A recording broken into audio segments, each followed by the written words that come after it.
बिस्मिल्लाहिर्रहमानिर्रहीम और अस्सलाम वालेकुम। आज नवंबर की 15 तारीख है और पाकिस्तान में इस वक्त बुध की सुबह है। आज अभी तक की इंपॉर्टेंट खबरें और उनके ऊपर मेरा तजिया आपके सामने हाजिर है। सबसे पहली खबर, शेख रशीद का दबंग बयान। अदालत जाते हुए एक सख्त सवाल सहाफ़ी ने पूछा, इमरान खान से अभी भी दोस्ती कायम है या नहीं। दबंग बयान शेख रशीद ने दिया है।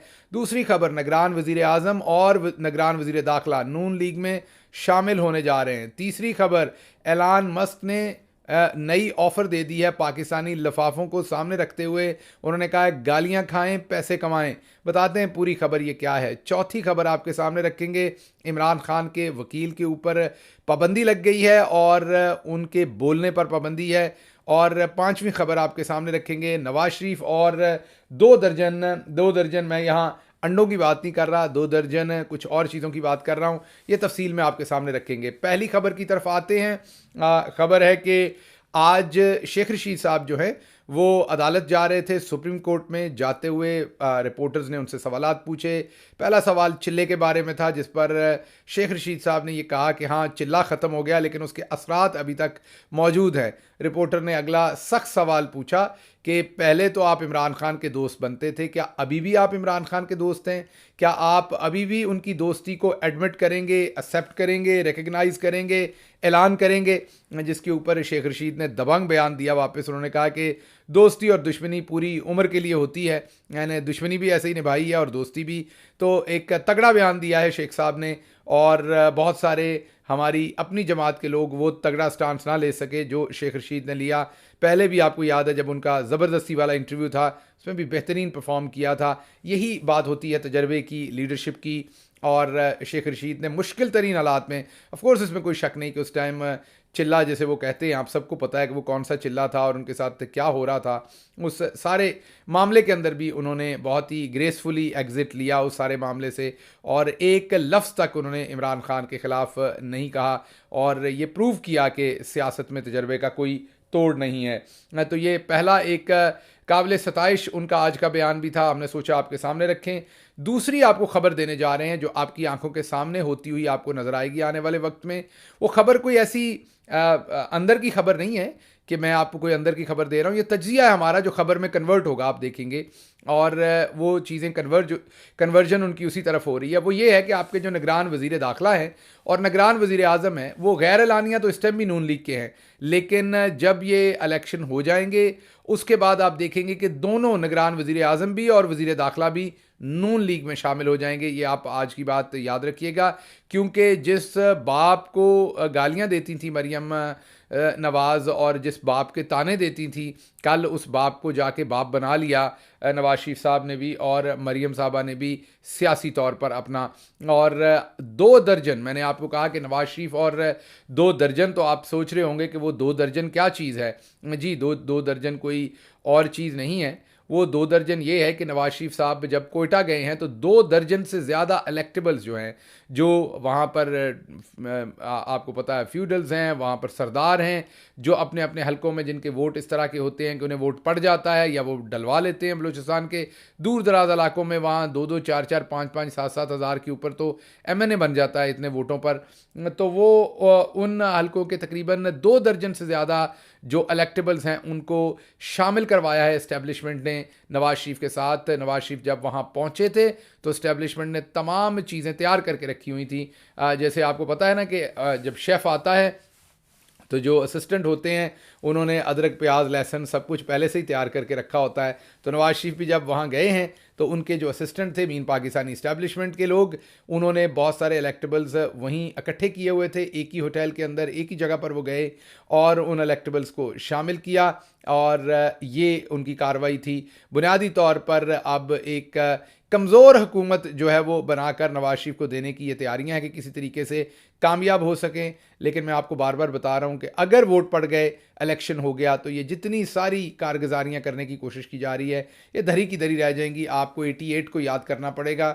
उस वक्त भी आपको याद होगा कि मोहतरमा बेनज़ीर भुट्टो साहबा को हराने के लिए इस्टेब्लिशमेंट ने पूरा जोर लगा लिया था लेकिन हरा नहीं सके थे। हाँ, ये बात दुरुस्त है कि जितनी वो पॉपुलर थी वो 2/3 अक्सरियत लेती।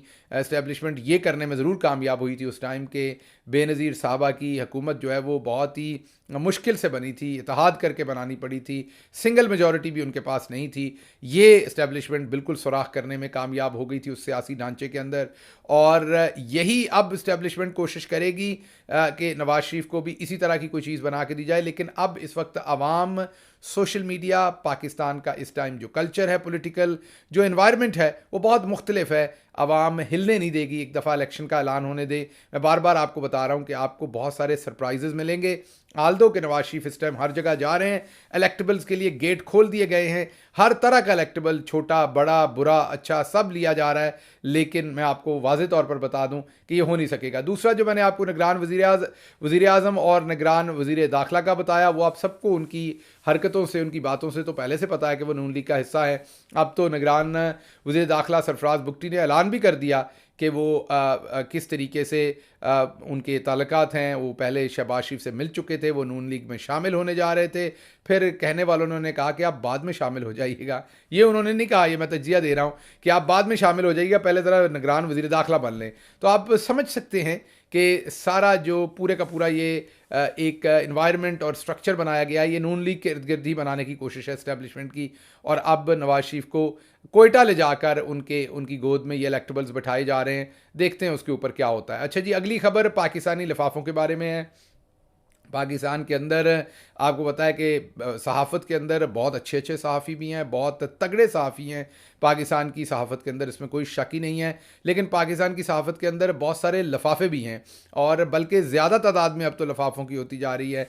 उनको आप डायरेक्ट लफाफा ना कहें, आप किसी से यकीन करें, शादी पे आप गए हुए हैं तो आप किसी से इन्वेलप मांग लें, लफाफा मांग लें पैसे डाल के देने के लिए, तो वो आपके गले पड़ जाते हैं। उनको पता होता है अपनी करतूत का।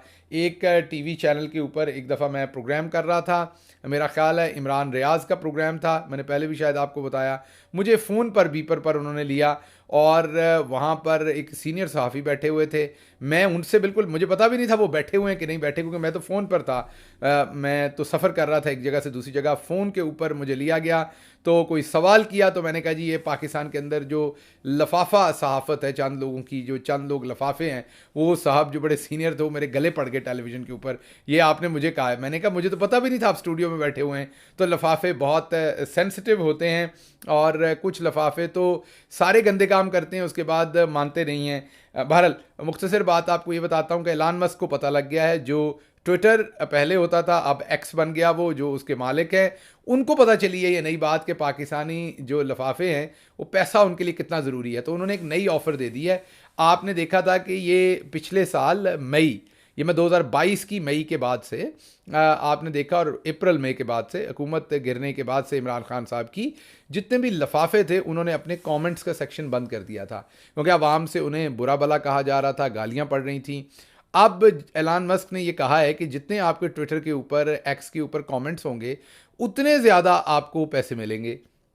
आपने देखा कि पिछले 10-15 दिन के अंदर ये साल सवा साल लिफाफों ने कमेंट्स बंद रखे हैं, क्योंकि गालियां पड़ती थी नीचे, उन सब ने कमेंट्स खोल दिए हैं, क्योंकि अब आप जितनी गालियां देंगे उतने उनको पैसे जाएंगे। तो इसलिए मेरा पहले भी मशवरा हमेशा यही रहा है कि गालियां ना दें।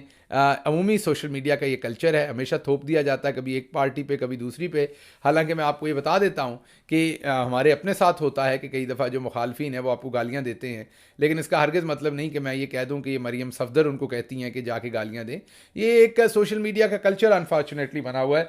लेकिन बहरहाल खबर की तरफ आते हैं। एलान मस्क ने अच्छी नब्ज़ ढूंढी है पाकिस्तानी लिफाफों की, अच्छी ऑफ़र दी है उन्होंने, और अब आप देख सकते हैं पाकिस्तानी ट्विटर के ऊपर जाकर, एक्स के ऊपर, ट्विटर और एक्स एक ही चीज़ के दो नाम हैं, अब नया नाम एक्स है। तो एक्स पर अगर आप जाएं तो आपके लिए हैरानी की बात होगी कि ये मैं मजाक में नहीं कह रहा, उन तमाम लफाफों ने अपने कमेंट्स का सेक्शन खोल दिया है, और वो अंदर से बड़े खुश होते हैं जब आप उनको गालियां देते हैं, क्योंकि उनको अपनी करतूत का तो पता ही है। तो गालियां जो है वो सिंक्रोनाइज होती हैं उनकी करतूत के साथ।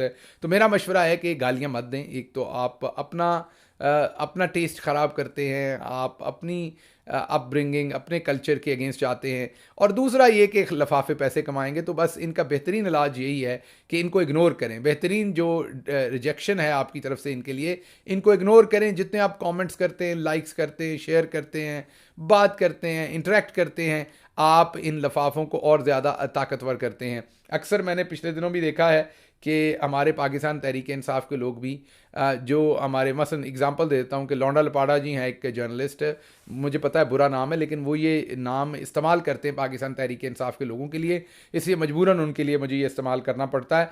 तो लौंडा लपाड़ा जी करते क्या हैं कि 10 प्रोग्राम में से एक किसी प्रोग्राम के अंदर वो इमरान खान के हक़ में बात कर देते हैं या शरीफ ख़ानदान के ऊपर कोई छोटी मोटी तनकीद कर देते हैं। तो तहरीक इंसाफ के लोग और आम जो सादा पाकिस्तानी हैं उनके इस क्लिप को शेयर करते हैं ताकि उन्हें, वो रीच लेना चाहते होते हैं, वो एक्सेस लेना चाहते होते हैं आपसे, और आप उनकी उस एक बात, और 9 दफ़ा वो आपको डसते हैं और उल्टे होके, जैसे कुछ जानवर ऐसे हैं जो डसने के बाद उल्टे होते हैं, क्योंकि जहर वो उल्टे होके मुंतकिल करते हैं, तो वो अक्सर उल्टे होके आपको जहर मुंतकिल कर रहे होते हैं 9 आउट ऑफ 10, और एक दफ़ा वो अच्छी बात करते हैं और आप हलकान हो जाते हैं उस चीज़ को प्रमोट कर करके। तो लफाफों की सबसे बेहतर समझ एलान मस्क को आई है, और एलान मस्क ने उनके लिए ये स्पेशल ऑफ़र दी है कि गालियां खाएं और पैसे कमाएं। अब आप आने वाले दिनों में देखेंगे कि लफाफे किस तरीके से इससे पैसे कमाते हैं। अच्छा जी, अगली बात मैंने आपको बतानी थी कि खान का वकील, उनको बैन कर दिया गया है। खान के वकील शोएब शाहीन, आपको पता है कि पहले वो सदर रहे हैं इस्लामाबाद हाई कोर्ट बार के भी, और बेहतरीन तर्जुमानी कर रहे थे इमरान खान की हर जगह के ऊपर। उनको बैन किया गया टेलीविज़न के ऊपर। पहले उनके साथ ये शर्त थी कि जब उनको लेना है तो साथ एक एहसान साहब हैं, उनको लेना है। टेलीविज़न को ये बताया गया था कि जब भी इनको लेना है तो साथ हाफिज़ एहसान को लेना है। हाफिज़ एहसान को इसलिए लेना है कि जो शोएब शाहीन बोलेंगे, हाफिज़ हुसैन उसके अपोजिट, हाफिज़ एहसान उसके अपोजिट बोलेंगे, ताकि बैलेंस हो जाए, शोएब शाहीन की बात का इम्पैक्ट ख़त्म हो जाए। ये सोचने वालों की बात थी, ज़रूरी नहीं कि उससे इम्पैक्ट ख़त्म हो सकता था, लेकिन इंजीनियर्स की, मिस्त्रियों की ये बात थी कि जब भी शोएब शाहीन को लेना है तो साथ हाफिज़ एहसान को लेना है, ताकि शोएब शाहीन जो है वो खुल के अपना पॉइंट ऑफ व्यू ना दे सके, और अगर दें भी तो उनको काउंटर किया जा सके वहीं पर।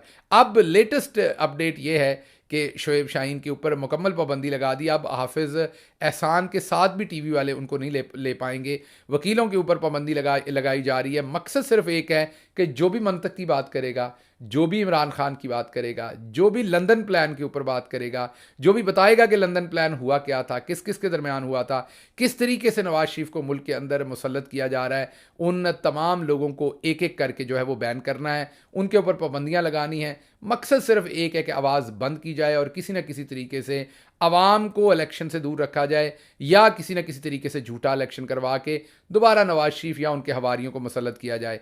साथ ही मुझे इजाज़त दीजिए। अल्लाह आपका हामी और नासिर हो। पाकिस्तान जिंदाबाद।